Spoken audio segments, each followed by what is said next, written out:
اسی قیدی کا، اسی قائد کا کہ جس نے پوری قوم کی آنکھوں سے جنم جنم سے پڑے ہوئے پردے ہٹا دیے، اسے جیل میں بے دردی کے ساتھ ایک آنکھ کی بصارت سے محروم کر دیا گیا، اور یہ بصارت جو ہے، یہ بصارت سے محرومی جو ہے، یہ دوسری آنکھ کی طرف جانے کا خدشہ بھی موجود ہے۔ وہ جیل کے جس سیل میں ہے وہاں اس کی نگرانی کے لیے 10 CCTV کیمرے لگائے گئے ہیں۔ جیل میں اس کے ایک ایک لمحے کو، ایک ایک عمل کو مانیٹر کیا جاتا ہے، وہ کب جاگتا ہے، کب سوتا ہے، کب اٹھتا ہے، کب چلتا ہے، کب کھاتا ہے، کب پڑھتا ہے، ایک ایک چیز نوٹ کی جاتی ہے۔ روزانہ اس کی ٹرانسکرپشن بنتی ہے پوری، یعنی اس کے روز و شب کی ڈائری لکھی جاتی ہے۔ وہ 3 ماہ تک ناظرین آنکھ کے درد سے کراہتا رہا، ہر روز جیل انتظامیہ کو بتاتا رہا کہ اس کی دائیں آنکھ کی بینائی کم ہو رہی ہے، کسی نے کوئی نوٹس نہیں لیا۔ ماہر امراض چشم ڈاکٹر خرم اعظم مرزا کا کہنا یہ ہے کہ عمران خان کو جو بیماری لاحق ہے اس میں اتنی زیادہ تکلیف ہوتی ہے کہ انسان چلاتا ہے اور یہ کہنے پر مجبور ہوتا ہے کہ میری آنکھ نکال دو۔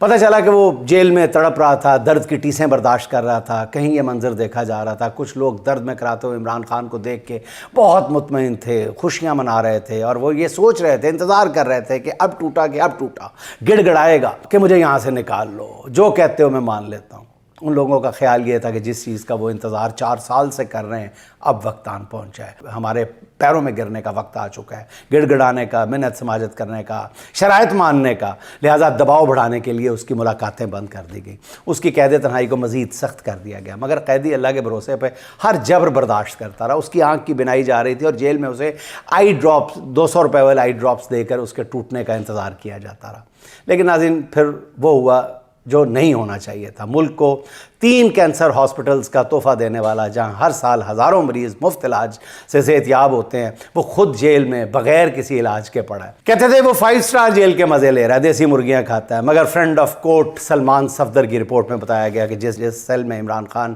کی کل کائنات،